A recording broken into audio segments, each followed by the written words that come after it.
TED women, what's up? Not good enough. Hello, TED women, what is up? My name is Maysoon Zayid, and I am not drunk, but the doctor who delivered me was. He cut my mom 6 different times in 6 different directions, suffocating poor little me in the process. As a result, I have cerebral palsy, which means I shake all the time. Look.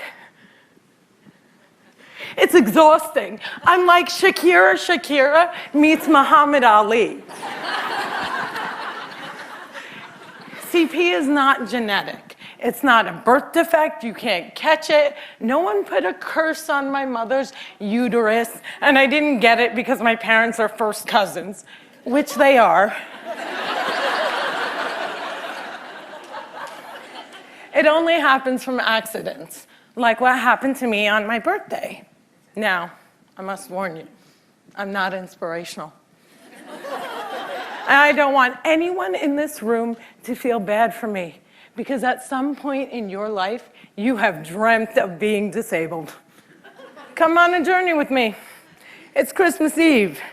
You're at the mall. You're driving around in circles looking for parking. And what do you see?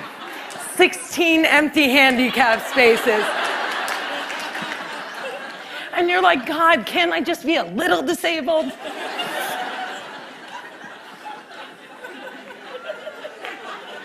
Also, I gotta tell you, I got 99 problems and palsy is just one. If there was an oppression Olympics, I would win the gold medal. I'm Palestinian, Muslim, I'm female, I'm disabled, and I live in New Jersey.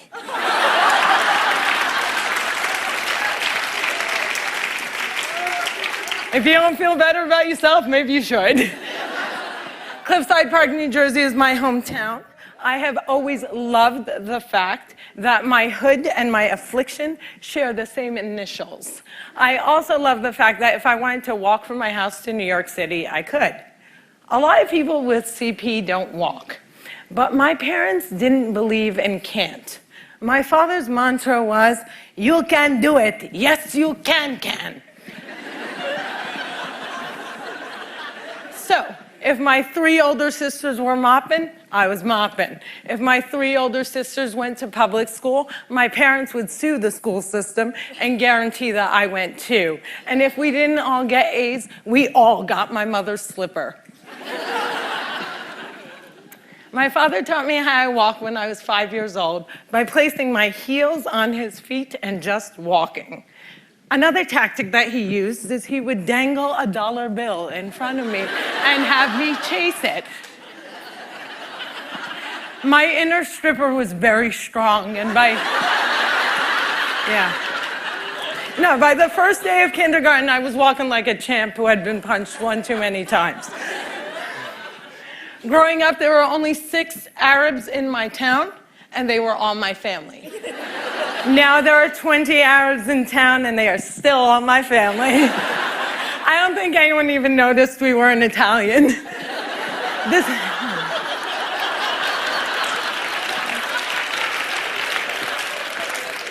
This was before 9/11 and before politicians thought it was appropriate to use "I hate Muslims" as a campaign slogan.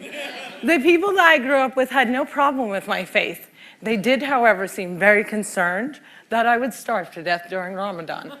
I would explain to them that I have enough fat to live off of for 3 whole months, so fasting from sunrise to sunset is a piece of cake. I have tap danced on Broadway. Yeah, on Broadway. It's crazy. My parents couldn't afford physical therapy, so they sent me to dancing school. I learned how to dance in heels, which means I can walk in heels. And I'm from Jersey, and we are really concerned with being chic. So if my friends wore heels, so did I. And when my friends went and spent their summer vacations on the Jersey Shore, I did not. I spent my summers in a war zone because my parents were afraid that if we didn't go back to Palestine every single summer, we'd grow up to be Madonna.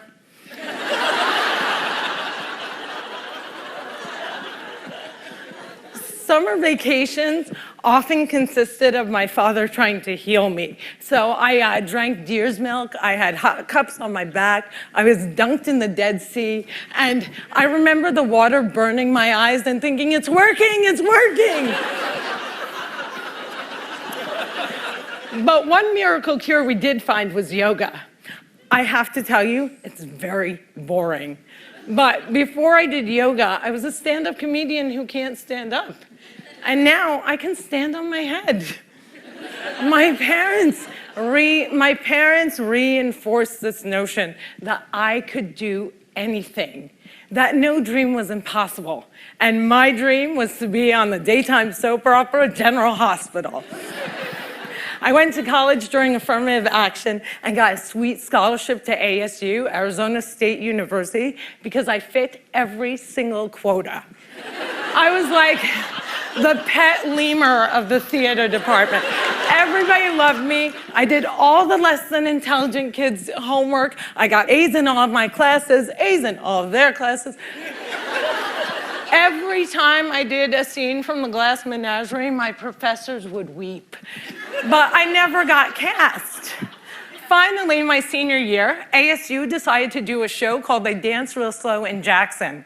It's a play about a girl with CP. I was a girl with CP. So I start shouting from the rooftops, I'm finally gonna get part. I have cerebral palsy. Free at last, free at last. Thank God almighty I'm free at last. I didn't get the part. Sherry Brown got the part. I went racing to the head of the theater department, crying hysterically like someone shot my cat, to ask her why. And she said it was because they didn't think I could do the stunts. I said, excuse me, if I can't do the stunts, neither can the character.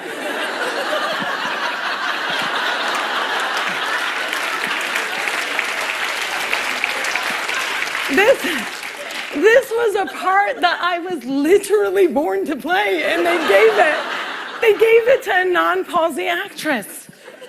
College was imitating life.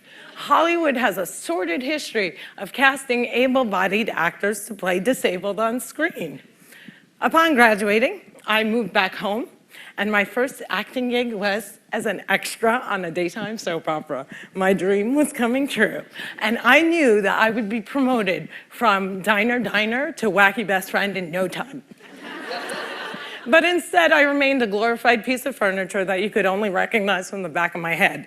And it became clear to me that casting directors didn't hire fluffy ethnic disabled actors. They only hired perfect people. But there were exceptions to the rule. I grew up watching Whoopi Goldberg, Roseanne Barr, Ellen, and all these women had one thing in common. They were comedians. So I became a comic.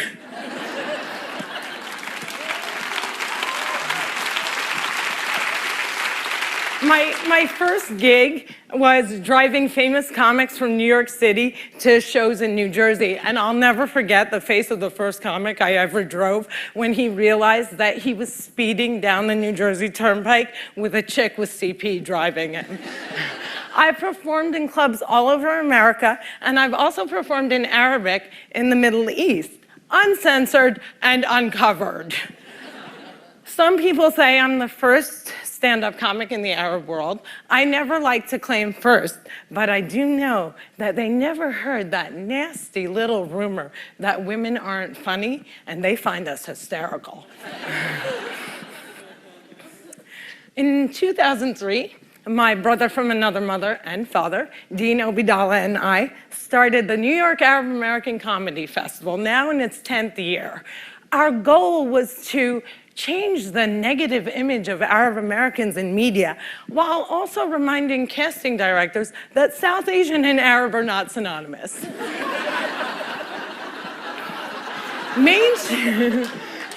Mainstreaming Arabs was much, much easier than conquering the challenge against the stigma against disability. My big break came in 2010. I was invited to be a guest on the cable news show Countdown with Keith Olbermann.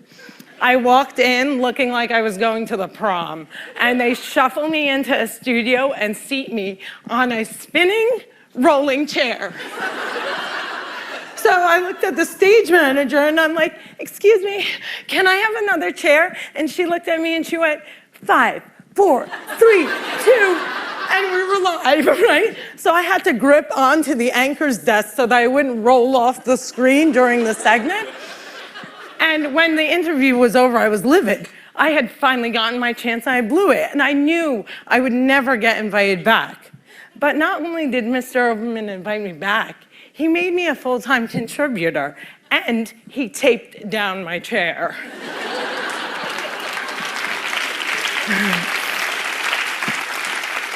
One fun fact I learned while on the air with Keith Olbermann was that humans on the internet are scumbags. People say children are cruel, but I was never made fun of as a child or an adult. Suddenly, my disability on the World Wide Web is fair game. I would look at clips online and see comments like, yo, why is she tweaking? Yo, is she retarded? And my favorite, poor Gumby-mouthed terrorist, what does she suffer from? We should really pray for her. One commenter even suggested that I add my disability to my credits. Screenwriter, comedian, palsy. Disability is as visual as race. If a wheelchair user can't play Beyonce, then Beyonce can't play a wheelchair user. The disabled are the largest...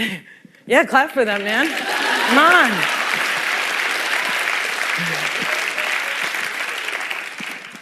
People with disabilities are the largest minority in the world, and we are the most underrepresented in entertainment. The doctor said that I wouldn't walk, but I am here in front of you. However, if I grew up with social media, I don't think I would be. I hope that together we can create more positive images of disability in the media and in everyday life. Perhaps if there were more positive images, it would foster less hate on the internet. Or maybe not. Maybe it still takes a village to teach our children well. My crooked journey has taken me to some very spectacular places. I got to walk the red carpet, flanked by soap divas Susan Lucci and the iconic Lorraine Arbus. I got to act in a movie with Adam Sandler and work with my idol, the amazing Dave Matthews. I toured the world as a headliner on Arabs Gone Wild. I was a delegate representing the great state of New Jersey at the 2008 DNC, and I founded Maysoon's Kids, a charity that hopes to give Palestinian refugee children a sliver of the chance my parents gave me. But the one moment that stands out the most was when I got, before this moment,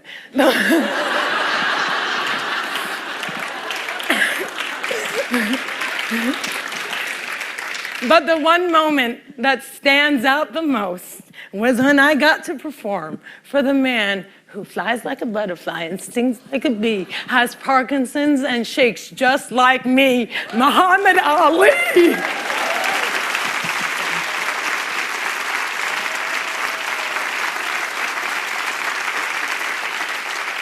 It was the only time that my father ever saw me perform live, and I dedicate this talk to his memory. Allah yarhamak yaba. My name is Maysoon Zayid, and if I can, you can.